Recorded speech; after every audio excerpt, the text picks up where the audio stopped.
Hello there, goddesses of your reality. Welcome back. This is Manifest with Jenny T, your mindset and spiritual coach.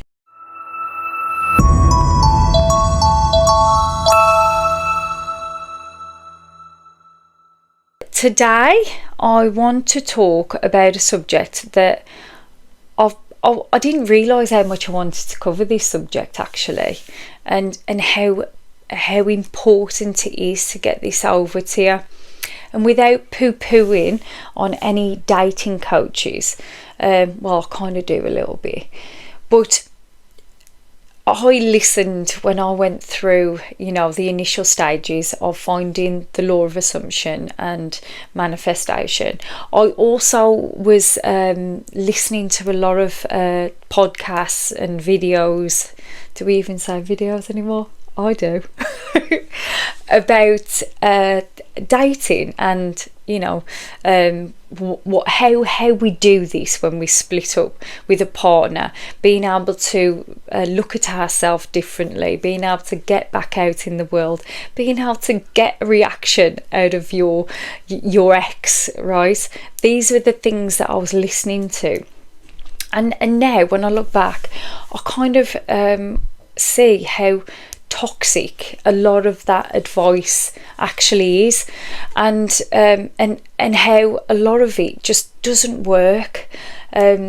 So for me, I kind of, because I was running away anyway from my own emotions, not just from that specific person in question, but I was having a lot of emotional things happening within my life, which I still am, because I've made no bones, I'm going through divorce.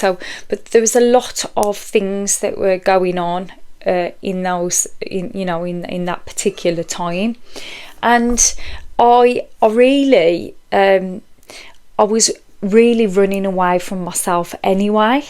And so that, listening to the dating coaches, it kind of got me to run away even more, meaning that a lot of the advice that's given is either psychological games to get your SP, your ex person, to contact you, and how you sort of entice them in through games, psychological games, or it's to ignore and then but really have all this emotion going on but ignore, or to push yourself out there egoically with going dating and going to events, going out with friends here, there and everywhere.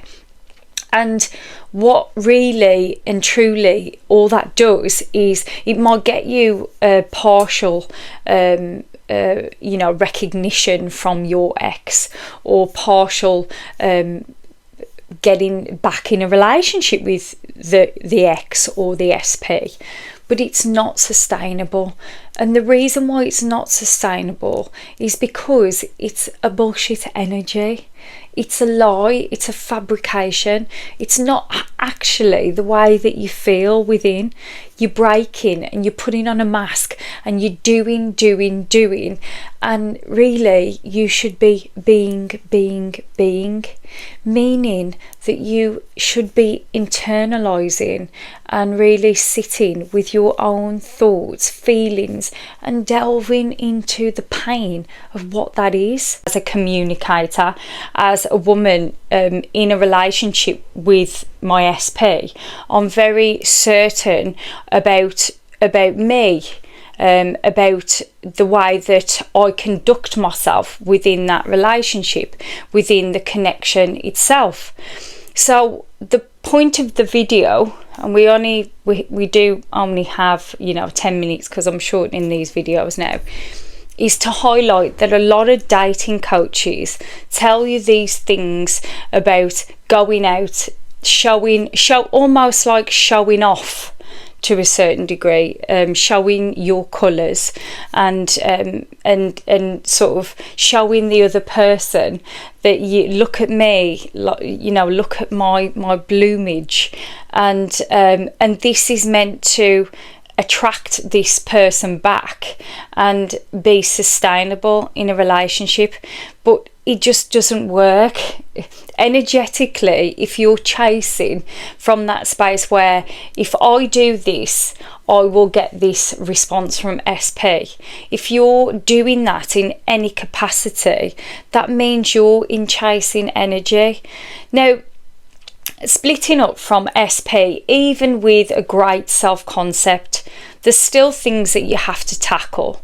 You're still going to miss that person. You're still going to want to physically touch that person. But it's not to the degree where you really beat yourself up in a detrimental way because physically that person isn't there. It's having the foresight to be able to stand alone and to really observe what's going on and not run into actually doing anything, especially in the early stages.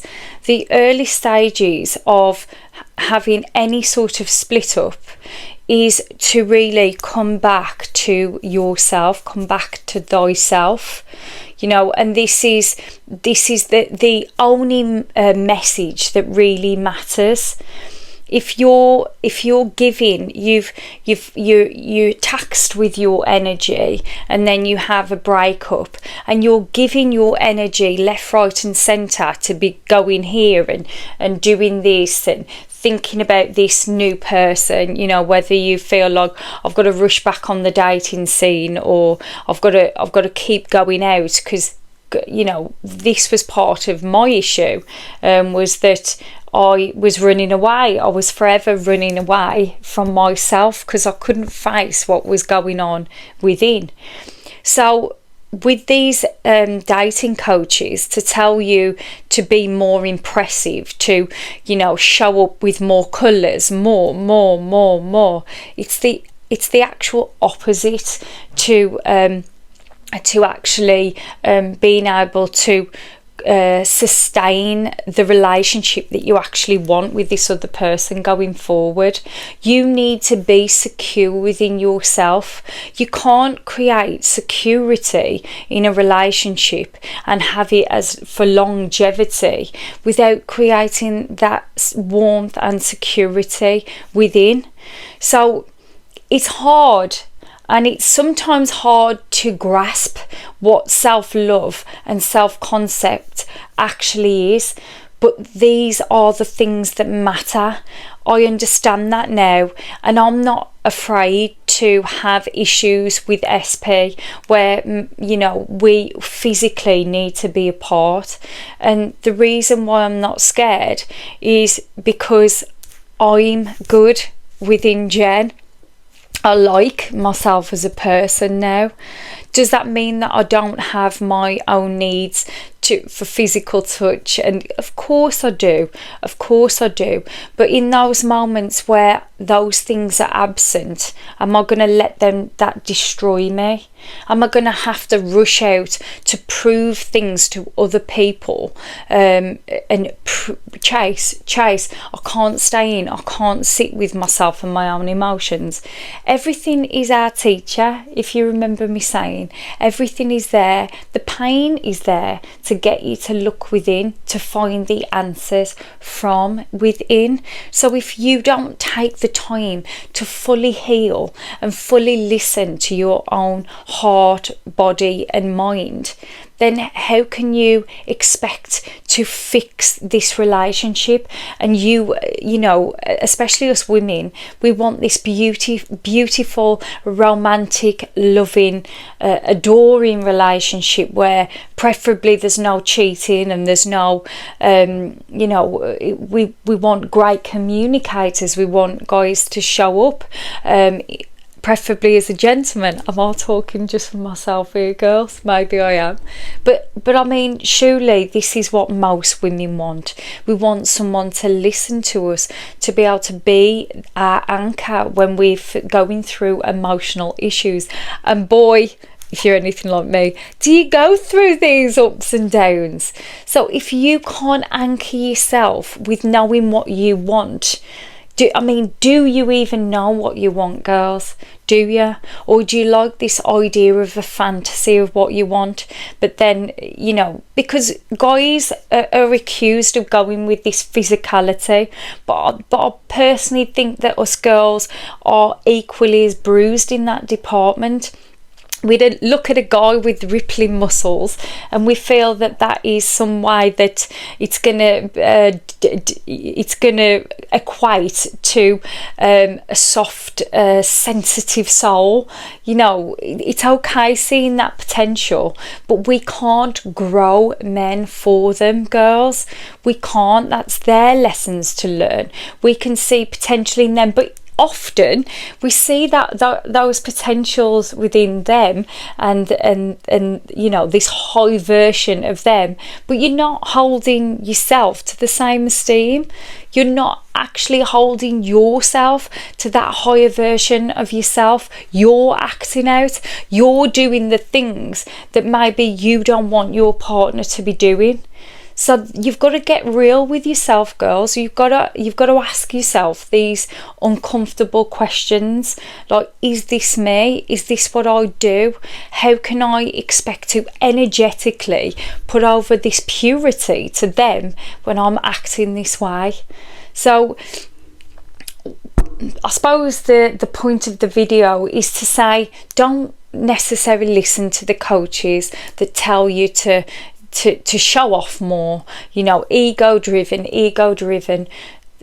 Look for the quiet moments. Look for the parts where you can feel your pain.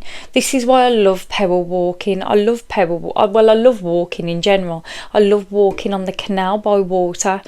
It actually allows your nervous system to relax and then to make these epiphanies, if you will, meditation, EFT tapping, breathing, swimming almost, or even, should I say.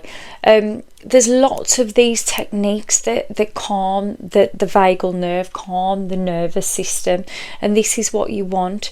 You need to heal. You need to not rush out. You need to not go out dating.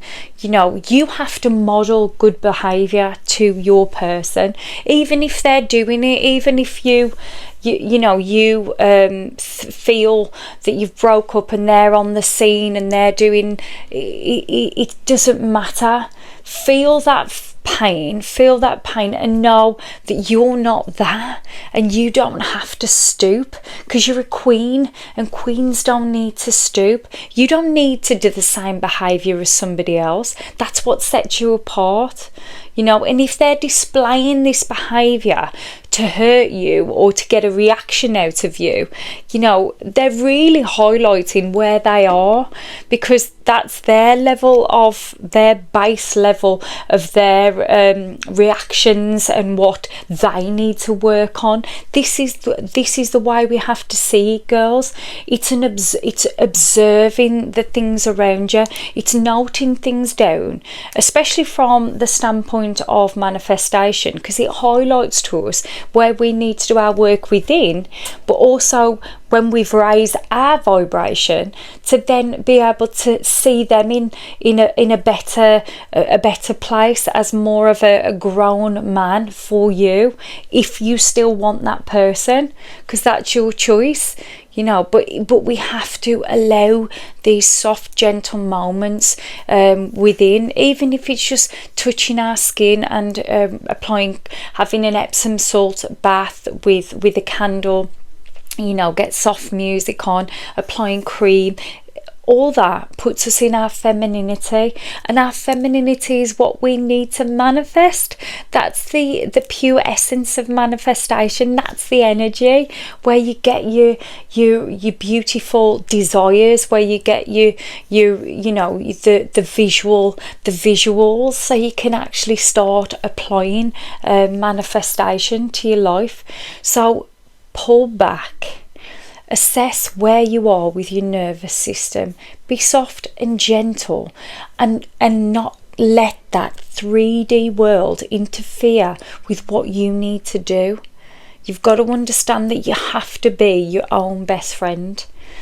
So I'll leave it there. But if you have got any questions about dating and specific things that you want to ask, then reach out. But don't rush in. Like, don't, whatever the dating coach tells you, whatever psychological game, manipulation game, your subconscious knows that it's bullshit. You know, if you're running around pretending to be happy, but really inside you're dying, and you see that your SP, your ex, whatever it is doing that, and you're pretending to do the same. Everyone's pretending. No one's being real. No one's fixing. What you have to lead, girls. You're the feminine. You're the strong one here. Never forget that. You know, we're the strong ones, right? You have to lead. You have to go first. Unless that you can grow and evolve as a queen should in your queen energy, how can we expect him to step up to be a king? It won't happen. It starts with you. So I'm sending you much love as always, and I will see you in the next one.